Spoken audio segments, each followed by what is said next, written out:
Let me just...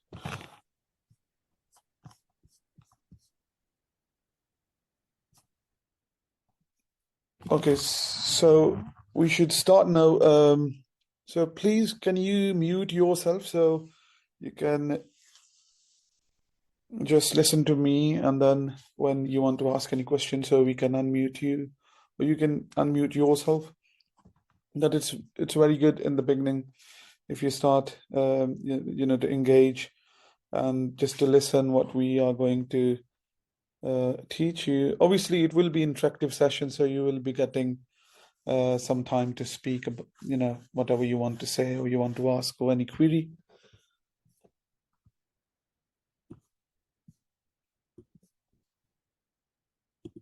Right.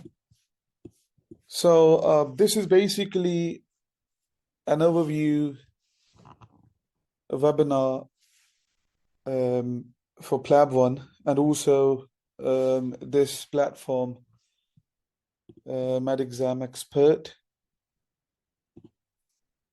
So these are the people actually who are actually doing online sessions and providing some form of MCQ banks, and actually the coaching is the right word.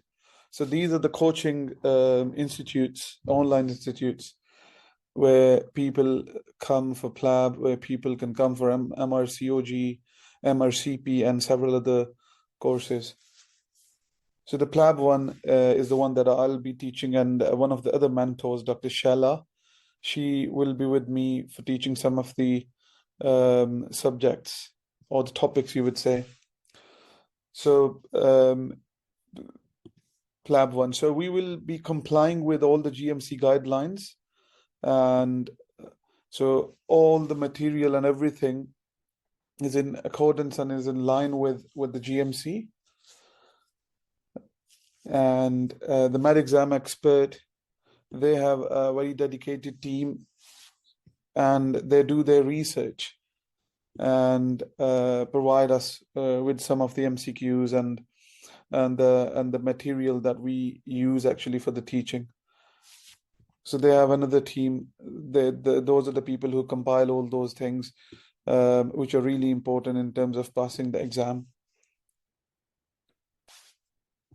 So today we're going to discuss about the cardiology. I'm sure that most of you guys are already aware of the Plab-1 exam, what exactly the exam entails and what exactly the exam is look like. So before proceeding, I would like you to ask me anything, especially those people who are very new to the Plab journey, if they are not aware of what exactly the exam looks like. So you guys can ask me any question, and I can just give you a very quick overview. The Plab-1 is basically a theory MCQ exam, a kind of is exactly the MCQ exam. 180 MCQs are there, and you will be given 3 hours. It is a paper-based exam. I'm not sure exactly if they started the computer-based, but before it was all in all paper-based exam. 3 hours, 180 MCQs, and there you go. Passing ratio is around 70%, 75%, depends on every exam. It literally depends on each and every exam. Sometimes the passing ratio is very low, sometimes the passing ratio is very high. So the gist is actually consistency and preparation time actually. So a lot of people who know the ideology behind all the international medical exams, especially those set by the British. So they need consistency, and exactly what they want to see is the core concepts. If you're not clear with the core concepts, and if you're not clear what exam will be, then you will be lacking, and then that will cost you. So here in medexamexpert, we will be teaching you all those concepts. Actually, we will be providing you the roadmap, and we will be teaching you a few of the concepts, and then you will have to do the practice. you'll have to go through all the question banks, and then you'll be able to pass the exam. Otherwise, there's no short way to do it.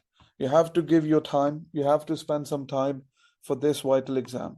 It costs you around about £200, and then obviously hard-earned money.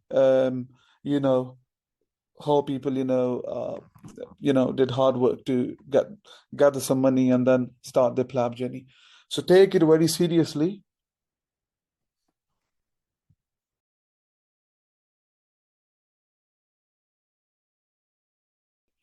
So here again, medexamexpert is internationally recognized educational tech learning platform providing test preparation solutions for postgraduate medical exams, Plab, MRCP, MRCOG, and other exams. They've got very dedicated teams. Some of the teams are obviously, I mentioned earlier, they have a very dedicated medical professionals who do their, question banks. Some of them do research on the the live sessions, and some of them just interact with the students, their queries, and they have a 24/7 customer support service. So anytime if you have any problem with that, you can just email them, message them. They are already readily available, very friendly on WhatsApp, Instagram, and Facebook. So this is how the website actually looks like. So here we can see Plab-1 regular course 2024. So you're gonna have to buy the subscription, obviously, and the expiry is around 2 years, roughly 2 years. And if you ask them, so they can extend that, that's not a problem. And here you have like all the free webinar recordings. These are the Plab-1 notes, and here are the flashcards. So in this package, you will be getting QBank, MCQ Bank. You'll be getting live tutorials or live sessions. You'll be having Plab-1 notes, and you'll be having flashcards. So for the Plab-1 notes, like I said before, they have a very dedicated team who did research. They open up your medicine books, actually. They open up Oxford short book. They literally open the medical long books. And they did all the research from the BMJ website, from the patient pass, from the NICE guidelines. And they actually got these notes from there with a lot of dedication, a lot of hard work. Similarly, they produce some of the, the flashcards, the easy ones. You just have to go through the flashcard and you're ready to go. And last but not the least, these are the free webinars or the recording. So you'll be having all sessions, actually all the subjects and all topics covered in the form of notes, in the form of flashcards, and in the form of live recordings. So, for example, in terms of the live sessions, we've got the ECG workshop, and then this one is MCQ-based live session. This is just a random one, these two. So the gist is, the conclusion is, you will be getting live sessions, you'll be getting MCQ Bank, you will be getting the flashcards, and you will be getting 24 hours sport. So this is all in one package. So I think this is the best one. So you should always go for the best one, and never try, it's not like a try your luck. This is the one-stop solution, and you just literally doesn't have to go somewhere. You'll be getting everything in one place. That is the profile of the MCQ Bank.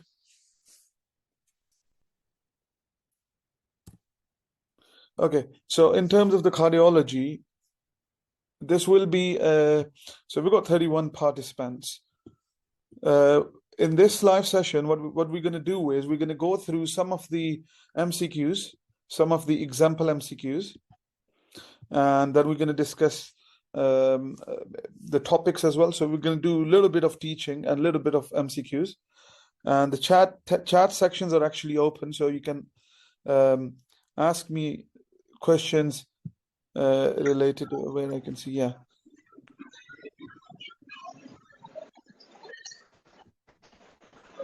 Somebody has opened their mic. Let me just check. My team would help me with muting and unmuting. Okay, let's dive in. So I have prepared this MCQ. So example number 1. We've got a 48 years old man who was brought to emergency room of the Royal Hospital, Manchester, after being stabbed in the chest with an ice pick. Okay, so ice pick is basically a needle that has some wooden log on its end, and then we use it to, if you're from India, Pakistan, you would have known that when we go to bazaar for some ice, so they've got like a kind of a nail pick kind of thing. So that's called the ice pick. So they stabbed in the ice, and then that's 2 pieces. So that is called ice pick.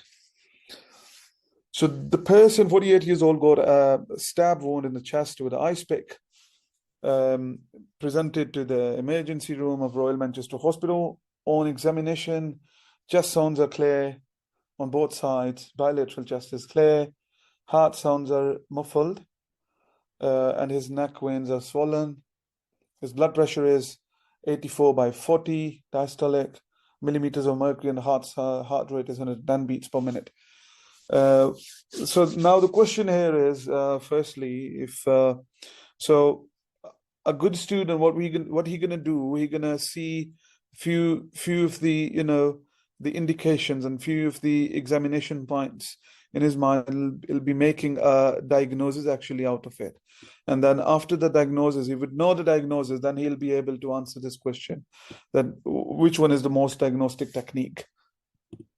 So chat boxes are open, and also if you can kindly open your mic and just, this is a very simple one actually. Let me tell you guys, Plab-1 is a very simple exam. These are the basics actually. If you go to the GMC website, they'll have a very good description what exactly the exam looks like. On their website they have something called blueprint. If you go to the blueprint, you'll be having all the topics which will be you will be seeing in the Plab-1 actually. So a very simple one. The only thing is you have to just keep yourself with the basics. So Plab-1 is a basic exam. You don't need to go into too much detail as of, if you see in the MRCP exam. This is not MRCP exam. This is just a basic exam to check your competency to get the license to work in the UK. So don't consider this exam as a the membership exam. So this is the basic exam. This is the first ladder step, would say. Keep yourself to the basics. Just memorize those basics. Get your concept cleared, and you will be in the passing side. And if you mix yourself with the people who are just trying to make something out of some questions, or trying to dig deeper and opening some cardiology books for these simple questions, so that will be not the solution for the Plab exam. Consistency, solving MCQs every day, keeping up with the basics, that is the key strategy to pass the exam. Right. So I would like one of you guys to open up your mic and then just discuss this MCQ actually.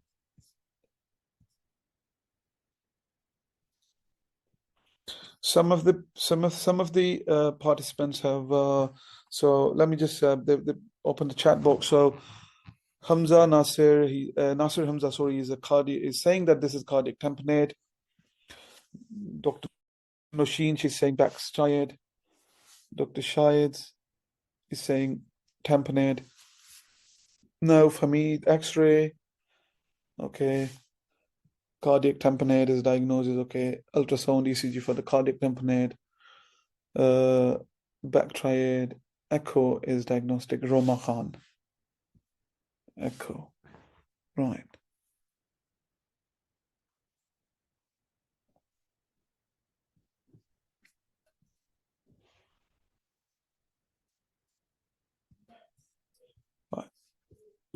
anyone can participate. Okay, so That muffled heart sound, distended neck vein. what's your name? And Sorry, please introduce yourself. Nerve Hamid. Okay, right now. yeah, So you were saying muffled heart sounds. Okay, distended neck veins, distended neck veins. low BP, that is, his blood pressure is 84 by 40. Okay, So, and it is following an injury it has happened. okay. So, we can say that is a cardiac tamponade. Mm-hmm. But what is the diagnostic test? Maybe I am not very much confident about that. But according to me, I can say that is an X-ray, and the treatment is pericarditis. Right.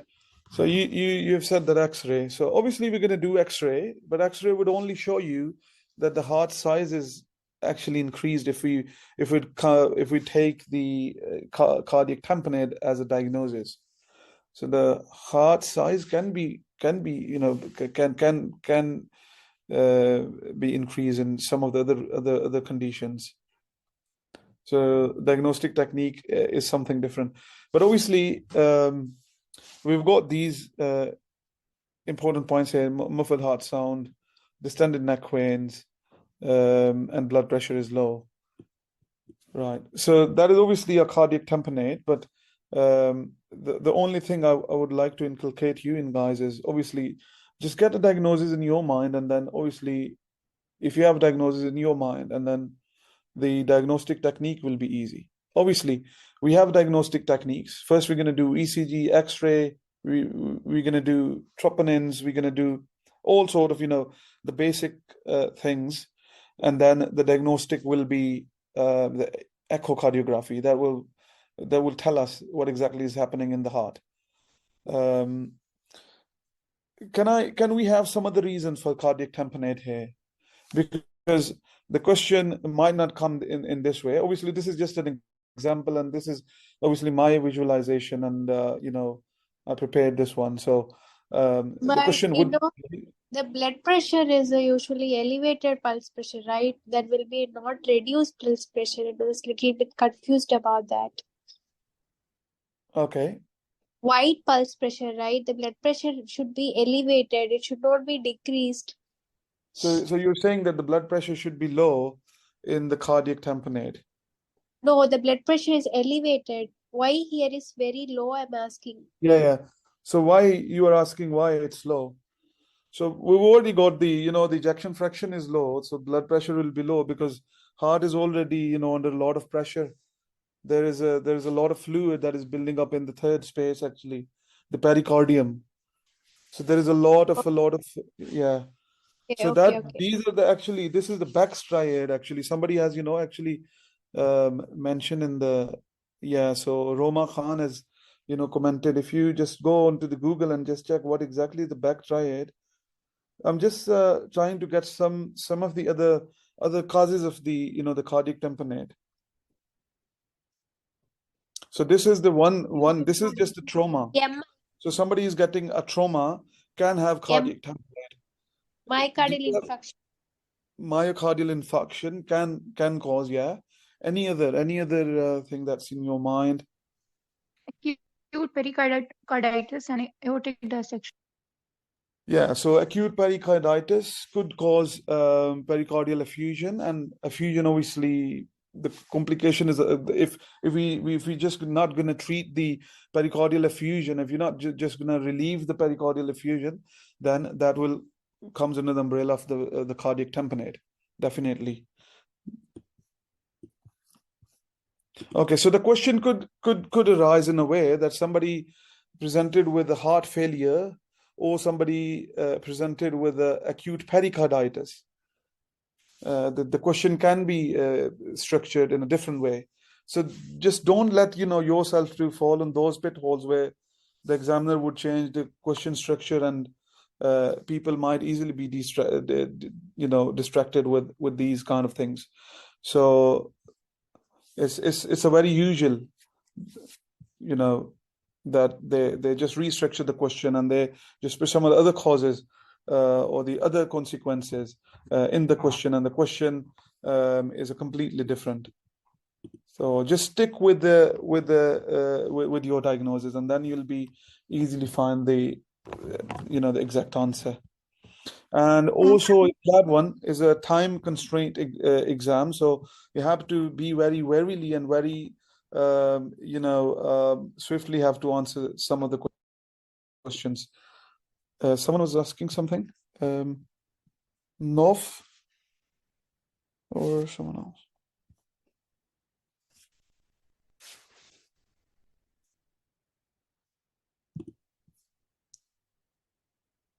Can you hear me? Yeah, I can hear you. Yeah. Okay. How come cardiac dissection cause cardiac tamponade? Cardiac dissection or aortic dissection? Oh, aortic dissection. Okay, aortic dissection. I mean, I'm not too much sure about the aortic dissection, but acute pericarditis definitely causes the cardiac tamponade. In terms of aortic dissection, if the blood has accumulated in the third space, which is the pericardium, that can put some pressure on the heart. Yeah, that causes some pressure on the heart, and that will be one of the reason that the heart walls are compressed, and that is the physiological changes happens, and then the ejection fraction is decreased, and the neck veins are distended, blood pressure falls, and then that's a completing of the back triad. So aortic dissection not 100% causes the cardiac tamponade, but that could cause.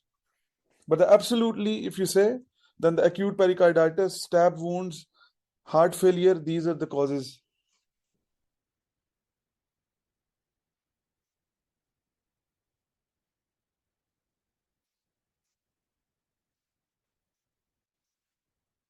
Am I hearable? Yes. sir. Okay. So obviously these are the one. Echo, you will definitely do echo. We definitely do the chest X-ray. We might do CT scan, we might not do CT scan, but the spirometry is out of question. That is something else. Blood cultures later on we can do. So these all are correct, but obviously you have to choose one thing.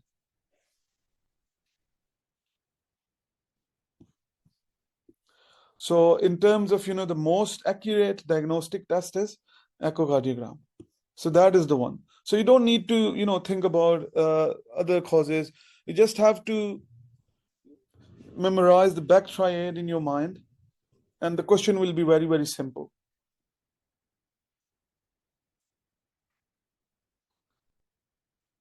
So according to the BMJ, cardiac tamponade is a medical emergency that can be rapidly fatal if not promptly drained through the needle pericardiocentesis or the surgical drainage of the pericardium. Clinical signs we've already seen: tachycardia, hypotension, distant heart sounds, muffled heart sounds, elevated jugular venous pressure, and pulse paradox. So echocardiography is essential for the evaluation. So like I said, obviously we're going to do all the other blood tests at the same time, but the echo is for the conclusion, and it's for the diagnostic test. So cardiac tamponade may be caused by any disorder that results in a pericardial effusion. So hundreds of things can cause pericardial effusion. Not only the aortic dissection, but hundreds of things can cause the pericardial effusion. Sometimes, the congestive cardiac failure can cause that. Sometimes a stab wound can cause. Sometimes acute pericarditis or a simple infection, or sometimes any other, infective endocarditis simply could cause the pericardial effusion. in the patient with the renal renal replacement therapy, those who have kidney, or those patients who are on the dialysis, can have a fluid in the third spaces. It's a very common in end stage people with the renal failure to have pericardial effusion. So just getting this in your mind that there are hundreds of reasons, but the only thing for the Plab-1, the important thing is to memorize these things, back try it, and then at the same time you have to do the pericardiocentesis. On a very light note, I would say that if the pulses paradoxis is 10 millimeter, more than 10 millimeter of mercury, and the blood pressure is like in the question, let me just go back here. What are you gonna do to treat the blood pressure here? Anyone can answer the question. Fluid replacement. So how much fluid you're gonna give? This is just for the sometimes somebody can ask you. This is not exactly the Plab-1 thingy, but I'm just asking you as a medical professional, if you have done your house job in cardiology, or you are already a cardiology reg, or Can you wherever please repeat me that 85/40? Yeah, 84 by 40. That is a reduced hypotension. I mistakenly asked. Sorry. No, that's fine. That's fine. This is hypotension. Yeah, this is not hyper. Yeah, so in cardiac tamponade, because heart is already under a lot of pressure, so this is a physiological response that ejection fraction is low, and obviously heart is compensating, so the blood pressure will be low and the heartbeat will be high, so it will be tachycardia with the hypotension, with distended neck veins and distant heart sounds.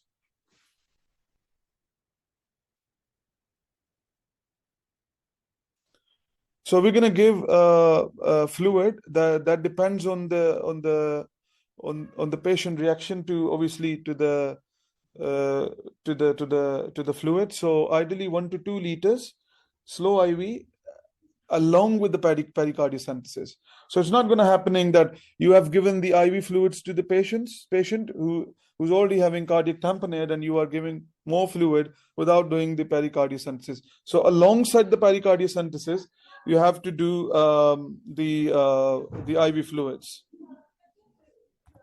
So you have to do like at the same time. We're not going into too much detail because obviously we are not here to discuss a lot of things, because this is just a Plab-1 exam. So bear in mind, this is a basic exam. You don't need to dig deeper and going into details why aortic dissection is causing cardiac tamponade and how we're going to fix the aortic dissection. Obviously, we need aortic replacement, but that's not the problem here. The problem here is this question, and the problem here is the consistency and the sticks. You have to stick yourself with the basics. Here is another definition of the cardiac tamponade. This is actually the accumulation of the pericardial fluid. Maybe it could be blood, pus, air within the pericardial space that creates an increase in the intrapericardial pressure, restricting cardiac filling and decreasing cardiac output. That's why we are going to do the echocardiography to check what exactly is the ejection fraction and what is happening here. Obviously, we've got the chest X-ray, which is showing boot-shaped heart, which is the heart size. The ratio of the heart is more than 0.5, so that easily we can say that this is a cardiac tamponade, is a cardiac emergency and can be fatal if not quickly treated, diagnosed and treated promptly. Diagnosis can be on a clinical suspicion, not suspension, and supported by the evidence of a hemodynamic compromises on echocardiography. So that is all about the the cardiac tamponade. So if somebody is going to restructure the question, you can easily answer the question. Here we have another example. A 65 years old man with a history of hypertension with diabetes presented to emergency department with a 25 minutes episode of a left-sided chest pain that radiates to his jaw. He had taken 300 milligrams of aspirin before arrival and was pain-free on presentation. He is a heavy smoker with a 30 back years history. So he smokes 30 cigarettes per day, and then he has a history of like 30 years back history. So that means one pack of a cigarette, 20 cigarettes each day for 30 years. So he's a chronic smoker. On examination, we've got some vital signs. He doesn't have any fever. His heart rate is slightly raised. Blood pressure is raised. Respiration rate is fine. Saturation is also fine. So what is happening here? Anyone? Am I? Yeah? Am I? Yeah. Yeah. Am I? Okay. So you got the diagnosis here.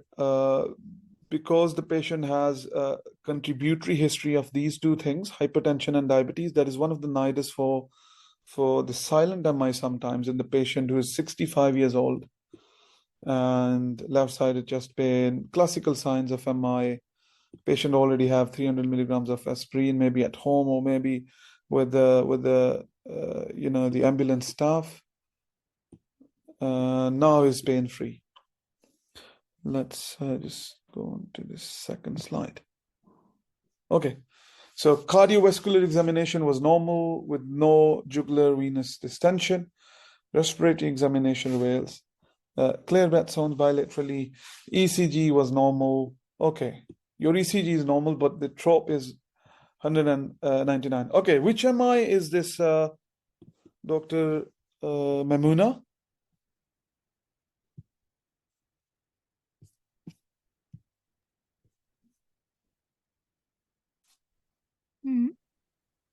I don't know. Nons. So just see here, ECG is normal. There is no ST elevation. So this would be obviously non-ST elevation. Non-STEMI. Yeah, and STEMI. Okay, so what you're gonna do with this patient now? Because it's a 65 years old, hypertensive, diabetic. Everything is normal now. Has taken 300 milligrams of aspirin. ECG is normal. First trop is 199. Oh, I can give you the second trop is 200 or 230. So now this is NSTEMI. Maybe option Which option? B. B for ball. Okay. So we're going to give subcutaneous low molecular weight heparin, whether it's enoxaparin or dalteparin, or maybe sometimes we can give the fundoprenix. Funda we can give as well.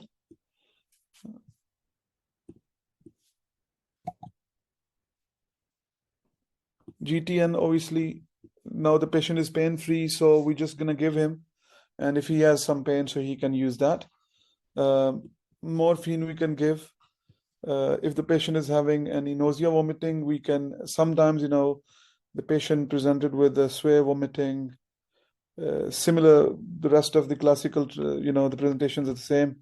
So we can give this one as well. And altiplase is for a different thing. We're going to discuss this as well. Okay, so we're going to give the low molecular weight heparin. That is because the NSTEMI. Let's go to the. Okay, here I have a nice guideline. This is actually the National Institute of Health and Care Excellence. This is not a, sometimes we can say this is very nice. This is, but this is nice guideline from NICE. Very nice. Okay. So there are two different guidelines. One is for the NSTEMI and the other one is for the STEMI. We have both here. So first we're going to see the NSTEMI. So initially our patient has already had 300 milligrams of loading aspirin. So So we're not going to give him any more. So what we're going to do is we're going to give him some low molecular weight, maybe heparin. Obviously, we're going to give enoxaparin, or the other one is dalteparin. So it actually depends on where exactly you are working. So some of the hospitals in England, what is that? Some of the hospitals in England have their own, guidelines. So they prefer to give enoxaparin, but some of the hospitals, they prefer to give the dalteparin. So it solely depends on where you are working. So always when you will be here in England, you will be given, and you will be see that the guidelines are different, vary from hospital to hospital. So obviously the mainstay of the treatment for the NSTEMI or the unstable angina is 300 milligrams of aspirin, plus minus, not minus, but plus enoxaparin or dalteparin, or fondaprinix.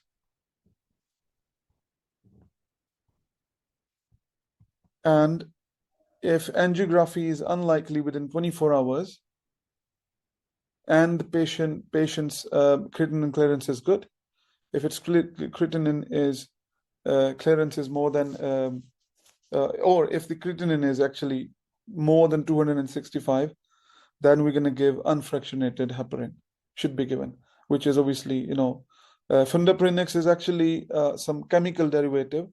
It's obviously definitely acts as a low molecular weight heparin, but the chemical composition is different.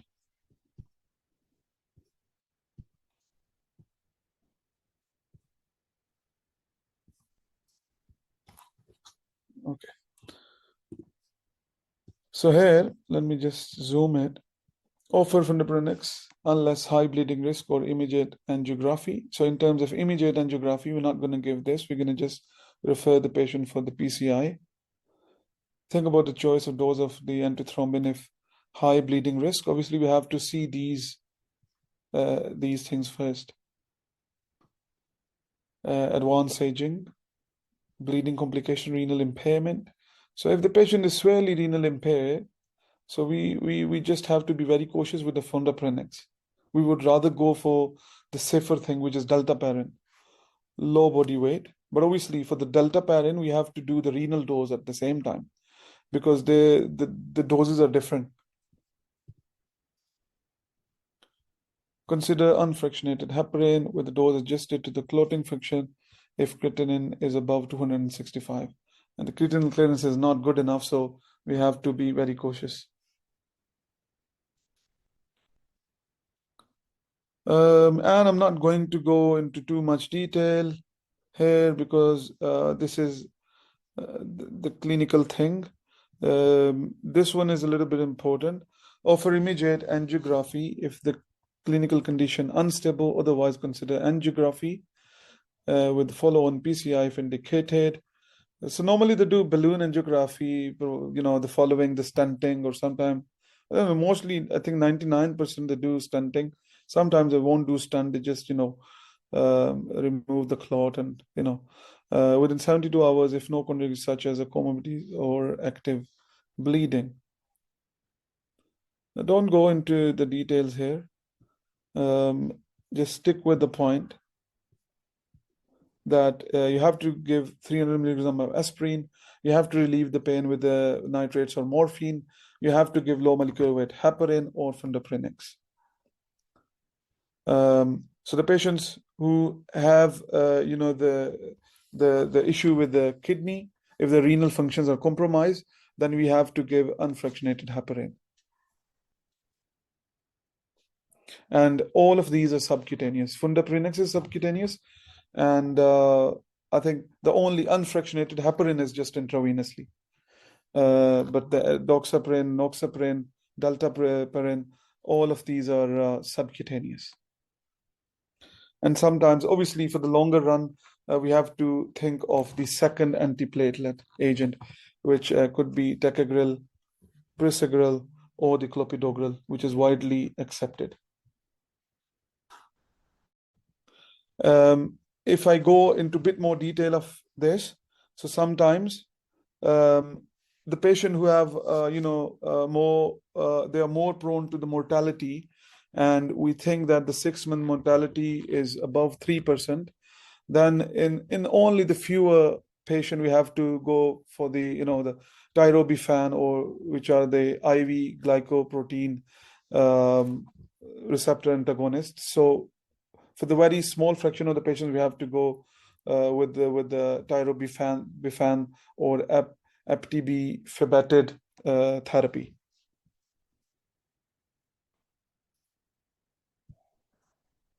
Okay, so this one is for the STEMI, pretty much same.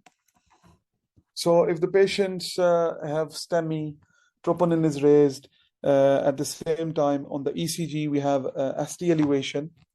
So what we're going to do is we're going to obviously give 300 milligrams of loading aspirin as soon as possible. And then here's the second point, that if aspirin as soon as possible and continue aspirin indefinitely unless contraindicated.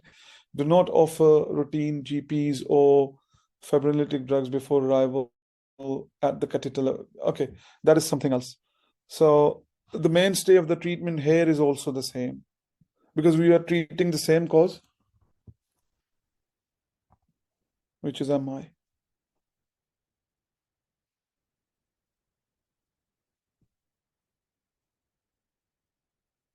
This is just for the having more knowledge, so you can go through. But if you want me to, I can go through here because I've discussed this one.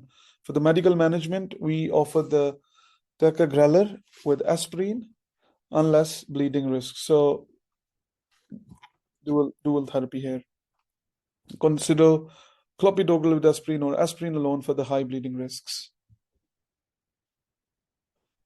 And in terms of the patients who arrived in the hospital within 12 hours, so we're going to go for the PCI, and obviously offers if the patient presenting in 12 hours of the symptoms, and PCI can be delivered within 120 minutes, because within 12 hours and not exceeding 12 hours, that is the guideline. If the patient already comes on the very last minute of 12 hours, then we have to go for the medical management.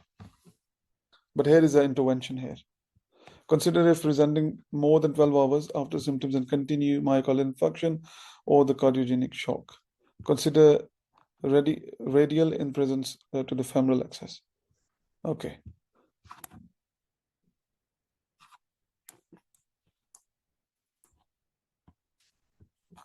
So this one is a drug therapy here. So if the patient is not, if the patient already have this one, and then the second step will be this. Same thing here. That is similar thing here. But these are some of the difficult names, so don't try to memorize them. That's absolutely fine. The gist is, after the PCI, we have to give some form of blood thinners. That is the mainstay.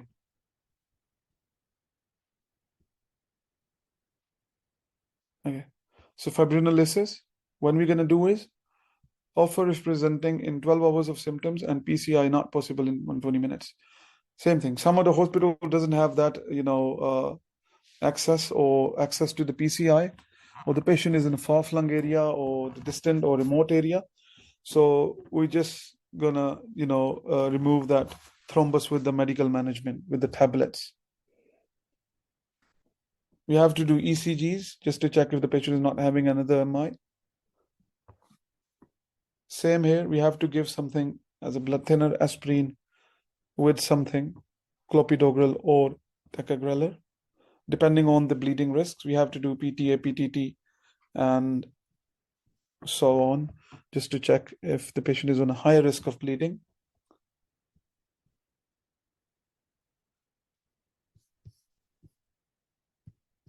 This is this.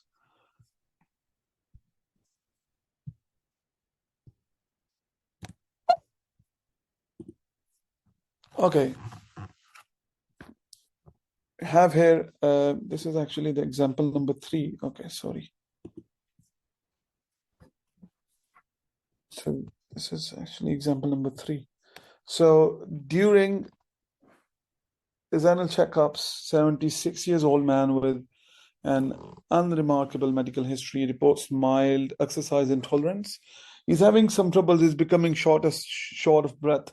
Sometimes he's having syncope, and he's on and off. He's having palpitations, and the only thing that is having troubles is the syncope sometimes, and he at the night time he's having some of the orthopnea, and daytime when he's going for exercise he's having mild intolerance to the exercise, become breathless very easily, and one episode he fainted.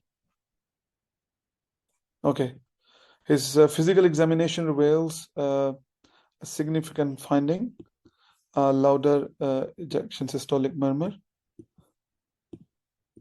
One second, let me just get the other color, which is ejection systolic murmur, and that is best heard when I sit up the patient in upright position. So maybe I can have a very loud murmur at second intercostal space. At second intercostal space. What will be the diagnosis? Please tap in your answers.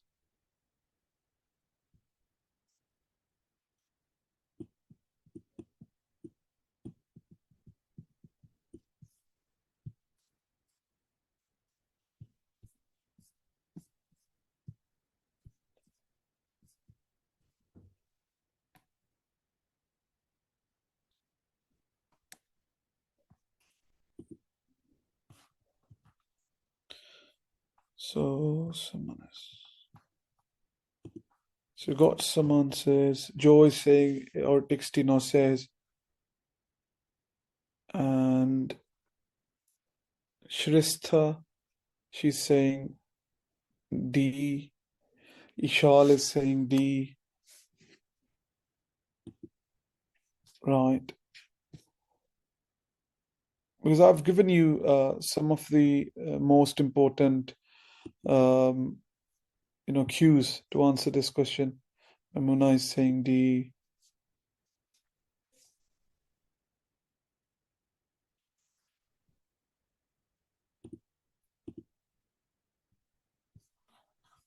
Okay. That's fine. So let's go to the... Anyone wants to speak anything? Open your mic and please join me. So yeah, this is actually the aortic stenosis. You can see here, these are the flaps. And there we can see some of the stenosis here. This is actually macroscopic appearance. Aortic stenosis is obstruction of the blood flow across the aortic wall. So this is the aortic wall. Among symptomatic patients with a medically treated moderate to severe aortic stenosis, mortality from the onset of symptoms is approximately 25% at 1 year and 50% at 2 years. Okay, so the patients who are symptomatic and those who have been treated, the mortality is actually the mortality and the prognosis for these patients with the aortic stenosis is not very good. So 50% of the patients, those who have moderate to severe aortic stenosis, they can die in 2 years. Symptoms of the aortic stenosis usually develop gradually after an asymptomatic latent period of 10 to 20 years. So this happens actually quite very early when the people are having some form of, syncope or some form of orthopnea or exercise intolerance and, whatever, a lot of other reasons for the heart-related issues. But the people doesn't really have troubles in their life, and they just go with the flow. And after 20 years, these actually have impact on the day-to-day activities. So ADLs, activities of daily lives, are compromised. And it is where when the patient actually comes to the ED and on a very, a junior doctor or FI1, just go to the patient, examine him, and then got the diagnosis that, oh, I was, auscultating, and there is a, extra added sound, which is ejection systolic murmur, and is gush gush sound. And I'm very afraid what exactly is this. And then when I try to sit him up and then I try to auscultate at second intercostal space, the actually sound becomes more louder. So and when I asked the patient, so the patient was saying that he's having some troubles when he's doing activities of daily life. Whatever he's doing, like gym or whatever he used to do, is having troubles. He becomes short of breath, and sometimes he's having some fainting episodes, or he's feeling very lightheadedness. And at night, he have to have 2 to 3 pillows on his back to relieve his breathing actually. So he's having sway breathing problems at night. Similarly, the patients with the asthma, restrictive lung disease, the patient presented with the same. And at the same time, the people who have aortic stenosis might present with the heart failure symptoms at the same time. If you just go down and just check their, coughs, you will be finding pitting edema. So all of these, the heart abnormalities would comes together. That's why the mortality and the prognosis for the aortic stenosis is so bad. So the patient will be having chest pain. Some of the patient will be having chest pain. Not everyone with aortic stenosis have chest pain. Angina pectoris in the patient with aortic stenosis is typically precipitated by exertion and relieved by the rest. So this is a kind of stable angina. Heart failure symptoms include paroxysmal nocturnal dyspnea, orthopnea, dyspnea on exertion, shortness of breath, edema, and all those, classical symptoms of the heart failure. Syncope is very important, very, very important. Sometimes people will not have these symptoms. 70 years old or 80 years old female, independent, presenting with the syncopal episode. And when we auscultate,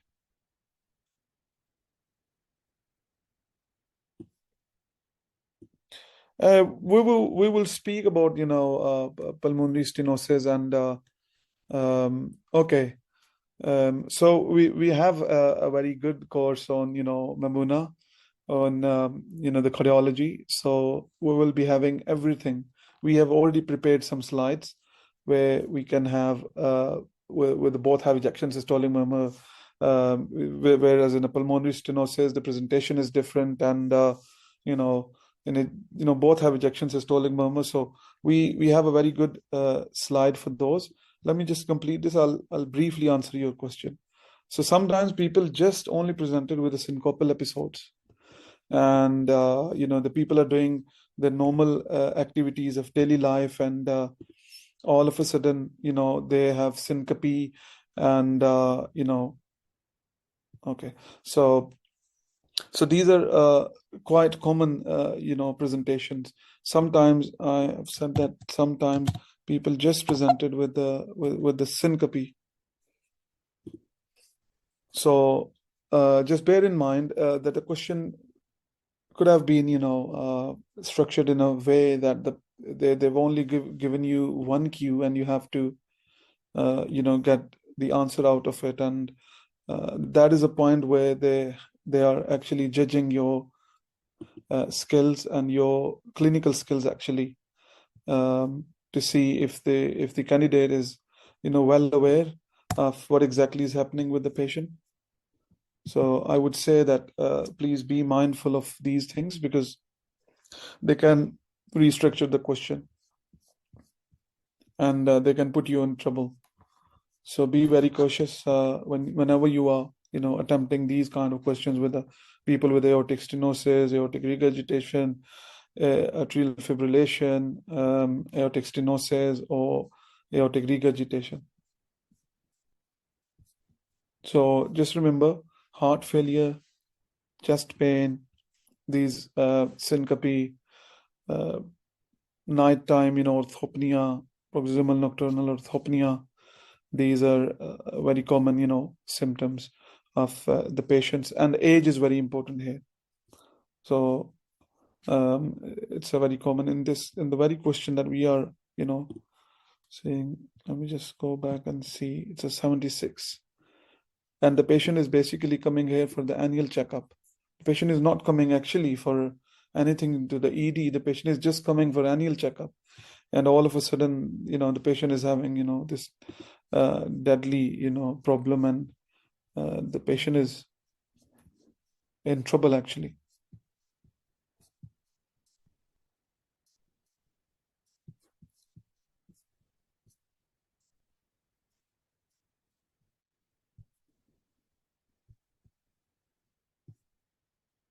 Okay.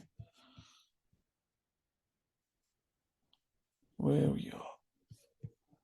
My internet connection is not so strong today, so there is a bit of lag actually. I can see my screen is, when I'm pressing button, it's taking some time to go down. Okay, so here we have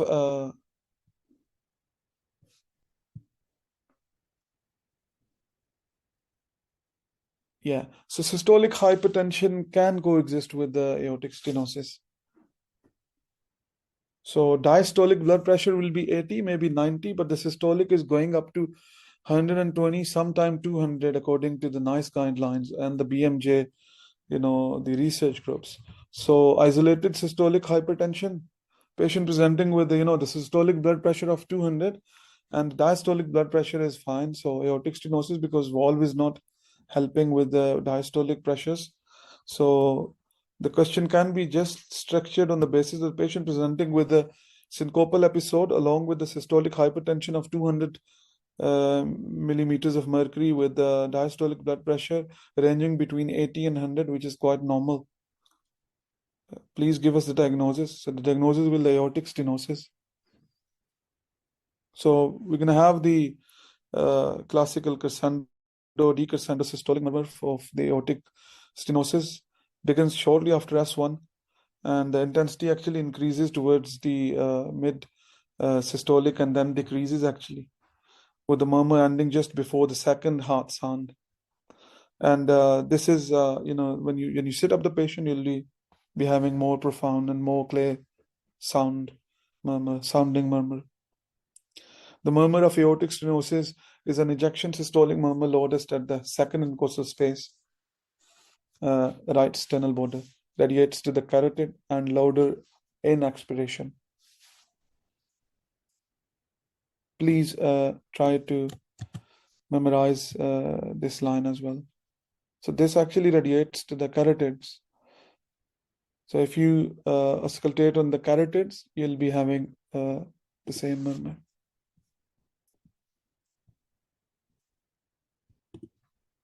Any questions so far?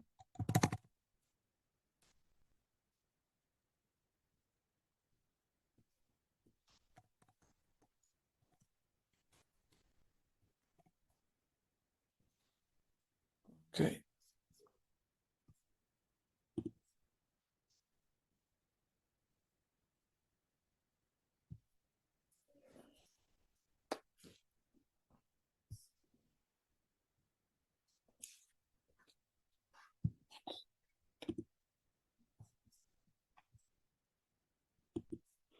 So here we have another example. This is actually example number 4. A 60 years old man is divorced. Discovered. Actually, people are getting divorced very quickly. I was, following the current situation. It's a top trending in Pakistan and India. So I'm just in the midst of that. So 60 years old man is discovered in an unresponsive state. One of the patient's relative calls the ward doctor to the bedside, noting that the man is not breathing and lacks detectable pulse. What is the most appropriate single next step? Okay, yes, guys. Just bear in mind, obviously, you will be following the BLS, Basic Life Support, or ALS, Advanced Life Support. and then try to answer the question according to the the British guidelines.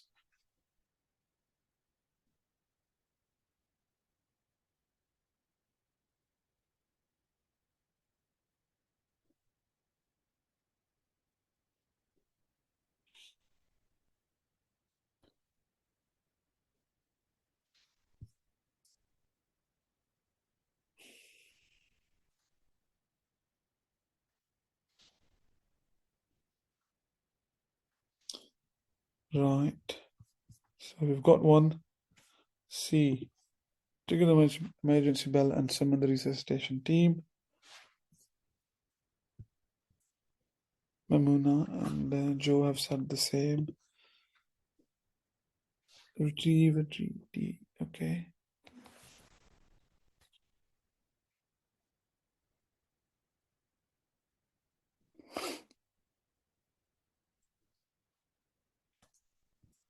All right. We've got another one. Srishta have said C as well. So can you please explain why? Because you can initiate the this is 30:2. You can initiate because that is the only thing. They will come and do the same thing. You are a junior doctor here, and then you have to start something. Why don't you initiate the chest compressions Because at 30:2? one person can't do it single-handedly, everything like rescue and breaths and then compressions. So we need help, that's why. Okay. Any other reason? Any other reason, please? Anyone else? So that is a good reason. That is good reason.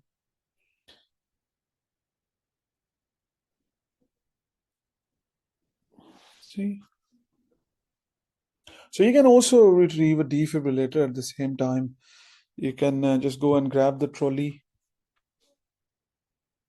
Yeah, we need okay, adrenaline and other stuff. Yeah, that is important. Yeah.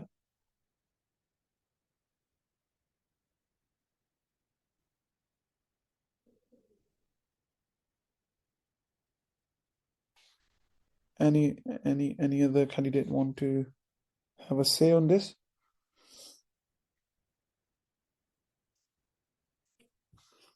Okay, yeah. So it's very important whenever you are in the ward or in the hospital setting. Always, when you see a patient, or if the relatives are saying you that the patient is not breathing and lacks a detectable pulse. So the first thing first is obviously you have to pull up the crash button or the crash call or the emergency bell, and in this way possibly you will actually telling everyone. Okay. So Romahan is saying start chest compression and call code. Okay. Code blue, maybe sometimes you can say code blue as well. So, okay, this is also good. I mean, you have at least started something. But the important thing is here, in ethics chapter, you will read about the DNA CPR actually. So DNA CPR is something where always 110% you have to look that if the patient is DNA CPR, so we actually don't start any form of the resuscitation for the patient. To me, what I mean by any form mean if the patient is end of life or patient is very poorly, is 99 or 100 years old and is end of life, and obviously he's dying, he's lacking all those, no detectable pulse, no recordable BP, no breathing efforts, or the patient is in a gasping, and normally we do all those, the resuscitation protocols, we do white bore cannulas, we check, blood sugars, we do, chest compressions, and we give oxygen and, everything. But here, the only important thing is to see. This question is actually a cardiology, and at the same time, this is from the ethics. So first thing first, you will trigger the emergency bell and summon the resuscitation team and help them. Okay, and at the same time, you might get the the resuscitation trolley, or you start giving some of the oxygen, but never ever start the chest compression without seeing the DNA CPR status of the patient. What is the minimum age for DNR? So there is no actually who's who? According to NICE Momna. guidelines? Okay, Momna, there is no age for the DNA CPR. Okay, there is no age actually. So the patient who are sometimes 90 years old, very well built, and they might have some admission with, they might come with admission with MI, and this is just a one-off MI, and they doesn't have any past medical history, and they are for the full resuscitation.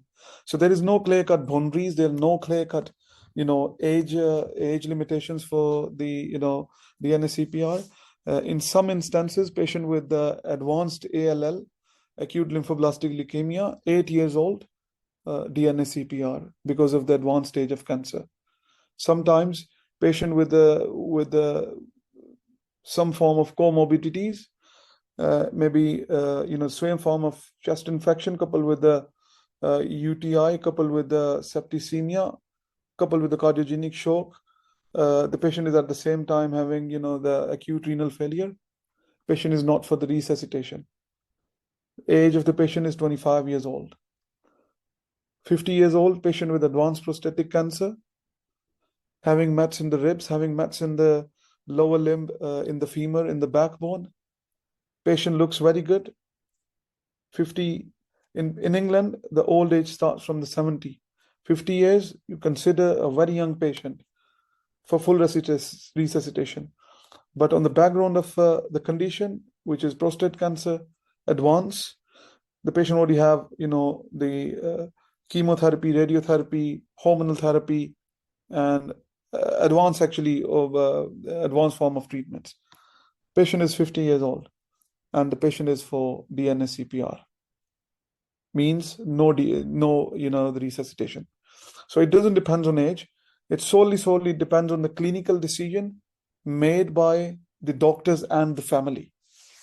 It's not just the doctors made the decision. Okay, we are saying that we're not going to do DNA CPR for this patient because this patient is very poorly. So most of the times it's solely the medical team's decision, but at the same time they involve the family as well.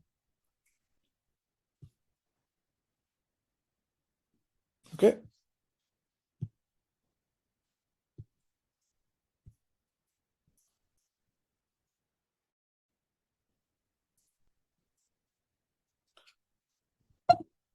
Okay.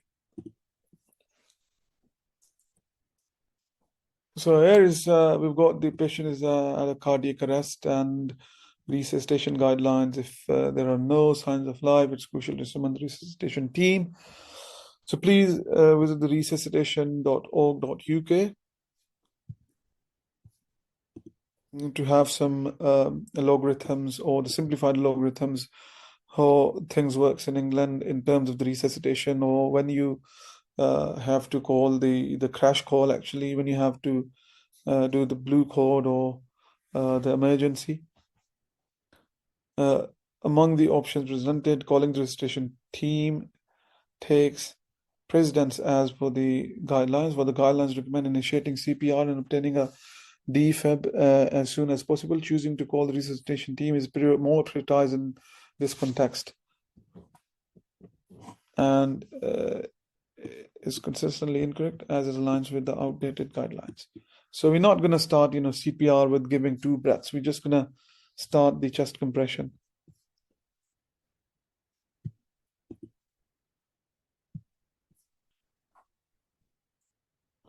Okay, so we have example number 5.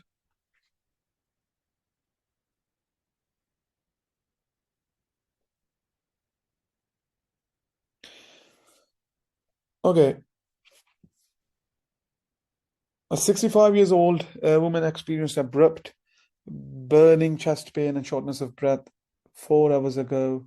The pain was accompanied by nausea, vomiting, and diaphoresis. The admission ECG reveals ST elevation in lead 2, 3, and AVF. Okay. Oxygen has been initiated. Sublingual GTN has elevated her chest pain. The ambulance crew administered 300 milligrams aspirin Heart rate is 70 beats per minute. Respiration rate is 18. What will be the most appropriate next single management? Okay, most appropriate single next management in this patient.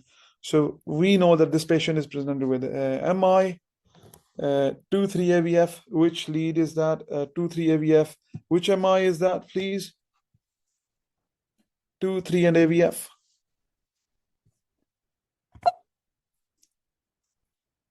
2-3 AVF. So that should be okay. Inferior wall. Yeah. Okay. Yeah, so inferior leads, inferior wall MI, AVF, inferior wall MI, lateral leads, lateral wall MI. Okay, that is also important when you are, some questions are structured in a way to assess you to see which MI is this, anterior wall, inferior wall, and lateral wall. Okay, so someone has said, okay, so the single most treatment is the streptokinase. This is also something. This one can also be okay. Aspirin we can give, and we can just check with the current treatment. We can also do that. So just go on to the second slide. So nausea, vomiting, this is okay. This is the same, that previously we have discussed about the MI. So the presenting symptoms could be different. And this one is a classical one. Diaphoresis, vomiting, and nausea is very common in the inferior wall MI. The optimal intervention, obviously, for the MI is a PCI, but that is not an option here. So what will be the next? So thrombolysis. So they've already given some of the aspirin, but alteplase, generally we do alteplase, but the option is not here. So the only thing left is a streptokinase. So this is the exclusion strategy, okay? So this is exclusion strategy. So in the management, warfarin can come, aspirin can come in the later management. Continue. So these are the later management. Aspirin is already given. So obviously aspirin will be the mainstay of treatment afterwards, but we have to thrombolyze here first. So alteplase is not here, but the PCI is not here. And we haven't got the time frame here in the question actually. So for the PCI, we have to see when exactly the patient is coming and when exactly the symptoms started in the patient. So that is out of question. So low molecular weight is out of question here. So the only thrombolysis, alteplase is not here. So we're going to go for the streptokinase here. So that is exclusion criteria or exclusion strategy, where we have to exclude the answers.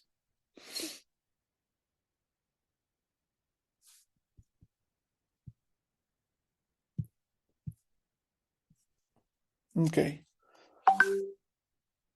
So we have another example here.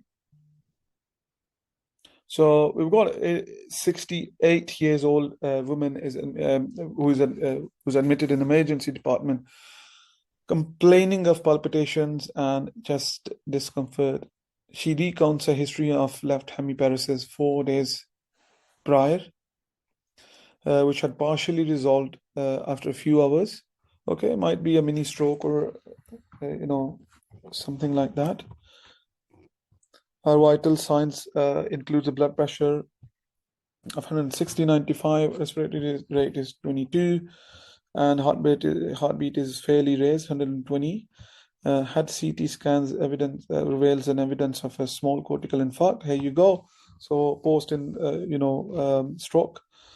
An emergency department ECG indicates absent P waves, and irregular rhythm with a variable ventricular rate. Okay. Intravenous metoprolol is administered, and she is discharged upon becoming asymptomatic. Okay, so the metoprolol they've given for the rate control. Okay, renal profile and liver profile are normal. What long-term medications are likely to benefit her? Okay, so this one is milligrams.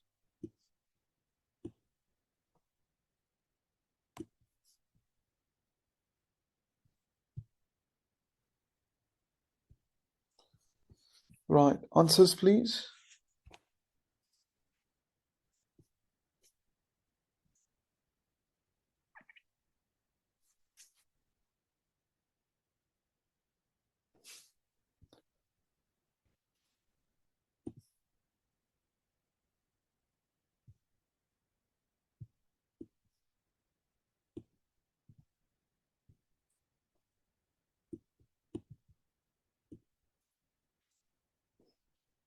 Okay, DOAX. Okay,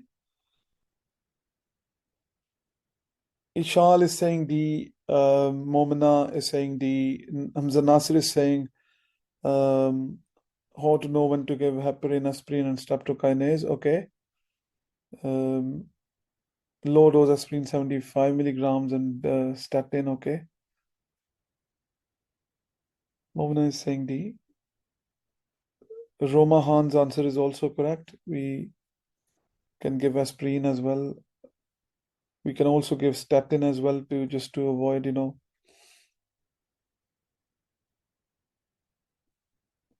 Okay.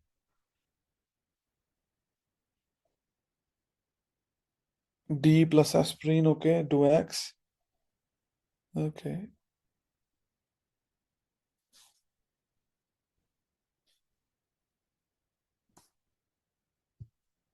So let's just get into the D plus aspirin. Okay. All right. So let's just roll on to the answer here. So the important concept here to get a bit of gist is get a bit of the background knowledge is obviously the CT scan has revealed some small cortical infarct actually. So what is exactly the cause of that small infarct is probably very well explained here, that the absent P wave, regularly irregular rhythm, and a variable ventricular rate. So that actually give us the answer as a ventricular fibrillation. So stroke is actually because of the atrial fibrillation here. So atrial fibrillation is the cause of that. So this one is actually the atrial fibrillation, and the stroke is secondary to the atrial fibrillation. The patient already have atrial fibrillation, and that is why the patient is having the small cortical infarct in the brain that has been seen in the CT scan. So we have to rule out whether or not it's provoked or whether or not it's unprovoked.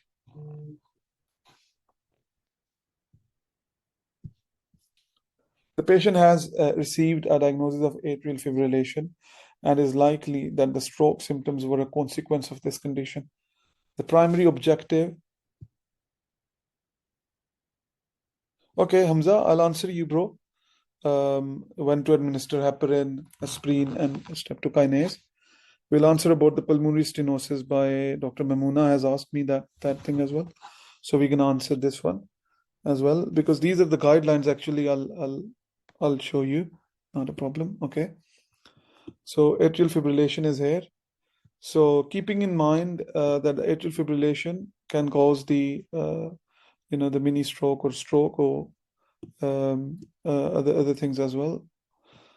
The primary objective is managing the atrial fibrillation, involve the rate rhythm control and anticoagulation. Given that the patient has already been treated with a metoprolol, beta blocker, the next step involves to assess the Chadwick score.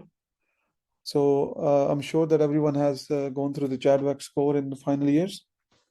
And even, if you go to the MedCalc, it's a calculator actually. On the Google, you just type MedCal. So you just have to put the age, the history of the congestive heart failure, the age, the patient, whether or not the patient is male or female, patient has a history of, a stroke history, and the patient have a hypertension, and the patient have a congestive heart failure. So all these things. So you're gonna have the score. So if it's more than 5, then the patient is likely to have is more prone to having more the complications in near future. So you have to calculate that score first before just prescribing the 2x. So before warfarin, people just go for the warfarin. Now for warfarin was the reason that with the warfarin, people have to come to the clinic to get the INR checked, and then every other day or every once in a week they have to do the INR check. So now the DOACs are the solution. So these are the direct oral anticoagulations. So you don't need to do any INR for these ones, and these are the very one-stop best solution for the prevention therapies.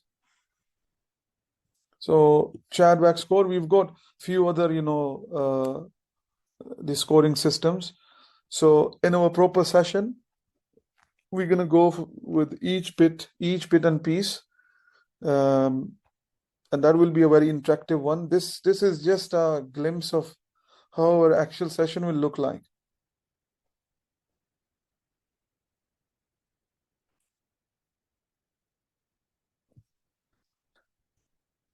So let's just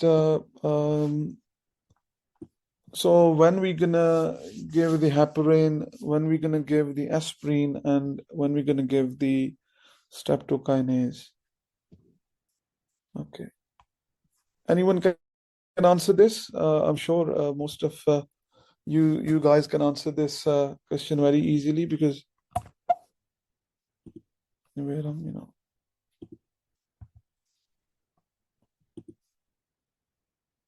I have to go back in the just share my screen is here. It is not letting me go out of the PowerPoint actually.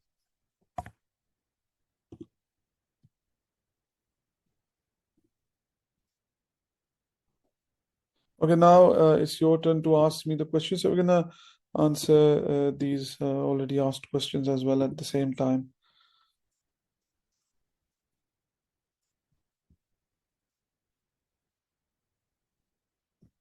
Okay, so Hamza, let me just tell you. Okay, so we were discussing MI actually. So the mainstay of the treatment for the MI, myocardial infarction, is first we have to give the morphine for the pain relief. We have to resuscitate actually the patient, treat the pain, treat the oxygen, give nitrates.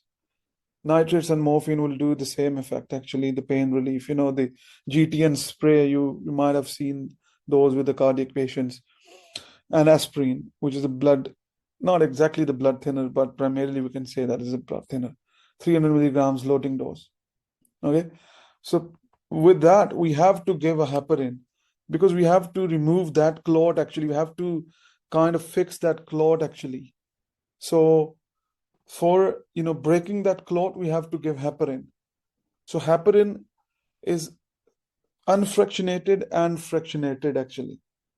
So unfractionated, as I said, is intravenous. Unfractionated heparin is intravenous. And then we have a heparin which is low molecular weight, which is commonly used in every hospital.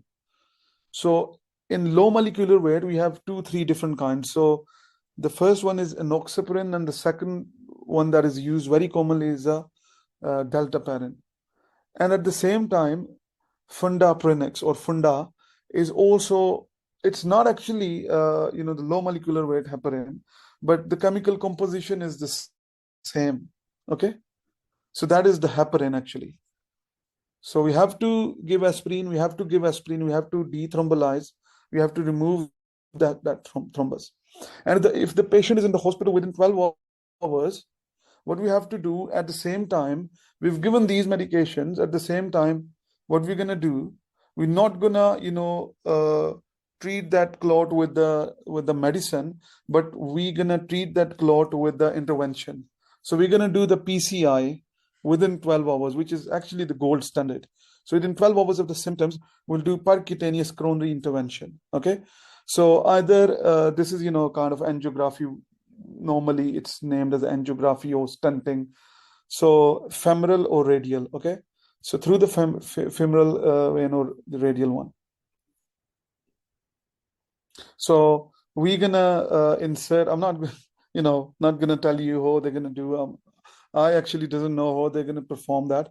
But what the baseline is, they're gonna remove that clot and leave one stent in that coronary artery to, not to have the further, the clotting or the blockade in the coronary arteries. Okay, so that is the mainstay and the basics of the PCI. In some instance, when there is no PCI, then we have to give alteplase, which we have to remove that thrombus. We have to thrombolize. Actually, thrombolysis, not thrombolize, thrombolysis. We have to do thrombolysis with alteplase, which is the best one. If there is no alteplase, then we have to go for the streptokinase. That is the second line. Okay, so MONA, which is morphine, oxygen, nitrate, and aspirin.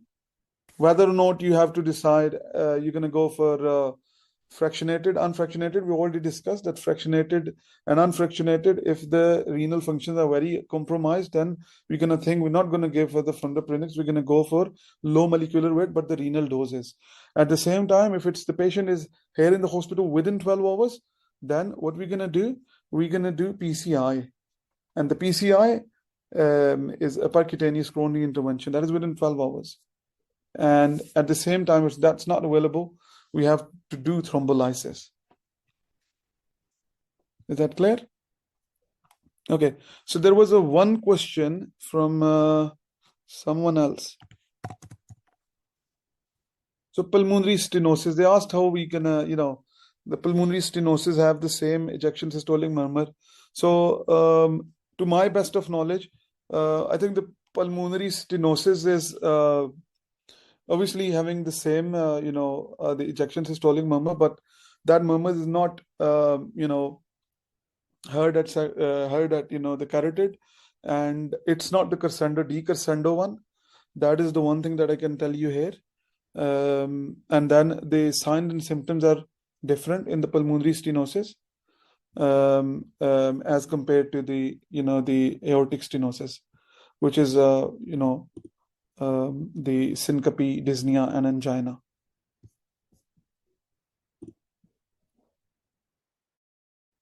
And also, I can remember also that in pulmonic stenosis or the pulmonary stenosis, there's a mid-systolic high-pitched murmur. But that where we have a crescendo, decrescendo, that is all the way from, we can hear from the S at the end of the S2 and then all the way to the end of the rhythm. Okay.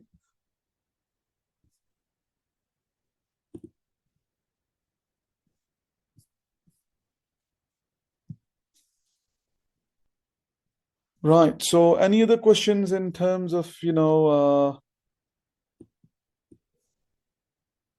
about today's session? Anything you want to add up or any I was suggestion? I was asking about that specific question in which they were asking for aortic stenosis. It was only mentioned that there was an ejection systolic murmur and a second heart sound. Second intercostal space heart sound. So can you view that question again? In our session, okay. 1 second.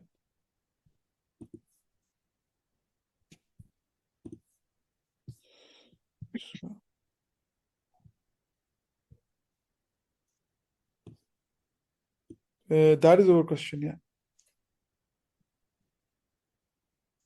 And they're asking for the position, about the position of a person is up in he's in an upright Oh, position. yeah. So, your question is regarding aortic stenosis or the pulmonary stenosis? No, I was just trying to differentiate in this question. If So there's this a question question is and we have both actually, options. yeah. So this question is there is no actually pulmonary stenosis here. Yeah, but if there's an option for pulmonary stenosis and Yeah. the So same if there question. is a pulmonary stenosis, then the question will be structured differently, and there is an ejection systolic murmur, which is called, so in pulmonary stenosis, the systolic murmur won't be heard in the upright sitting position. And in the pulmonary stenosis, they will give you something else here in the question, actually. Okay. And obviously, they have to see if you are able to, differentiate between the aortic. Here, they will check whether or not you will be able to, differentiate between the aortic regurgitation and aortic stenosis.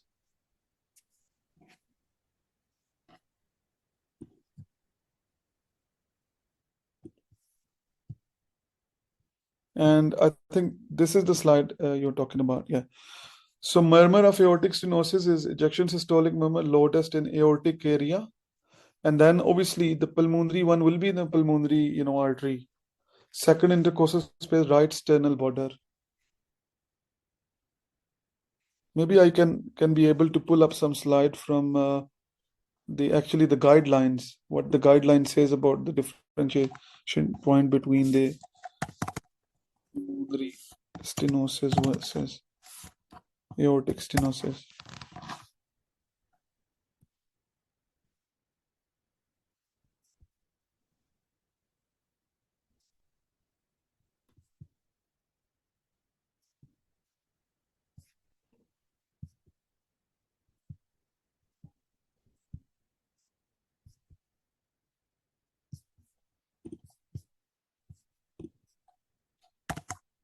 Second.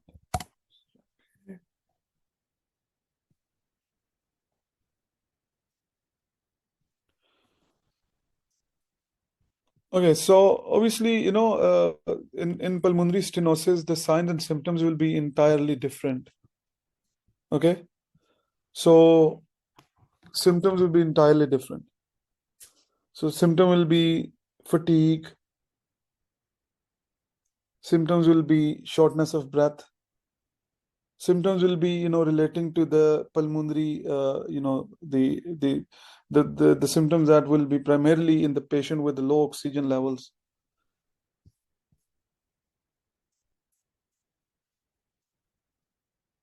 Okay. Okay. So actually, pulmonary stenosis or the pulmonary wall stenosis, these are very common in the children actually, not in the adult. So that is also one of the differentiating factor here. This is actually in the peds section. So the only thing you will be judged is a pulmonary stenosis, aortic stenosis, aortic regurgitation. And in our detailed lecture, we have discussed everything. And we've got the slides, we've got the differentiating points, we've got the murmurs, which murmur is where and where it can be heard, and what exactly you have to memorize, and what is what actually. So pulmonary stenosis is a different thing.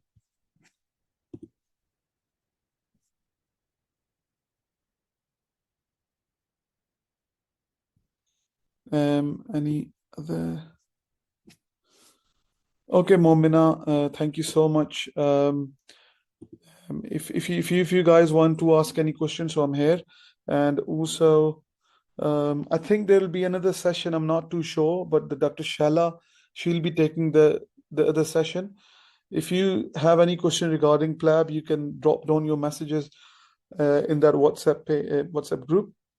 I'm not sure if you guys are already in the WhatsApp group. I'll ask my simulator today here, who's my moderator here, to add you all guys to one of the WhatsApp groups, so you can ask any question.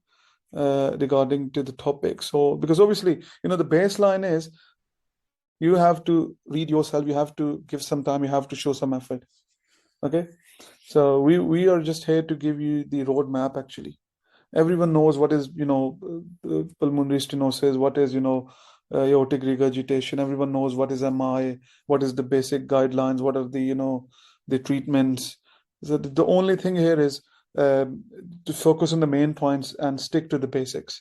If you try to dig deeper in Plab-1, so you are in the loss actually, because they will ask you the basic things, and you have read, and if you've gone through the basics, but you are stick to the deep core knowledge, then actually you are missing a lot of things.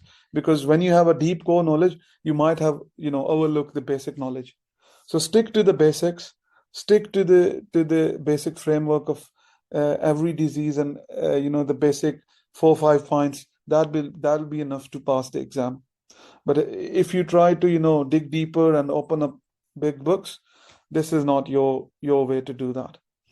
Anyways, I'll sign out now. If you have any question, please send us your messages, send us your email, whatever you want to, on Instagram, Facebook, wherever you are. We'll be very happy to answer your query. Thank you.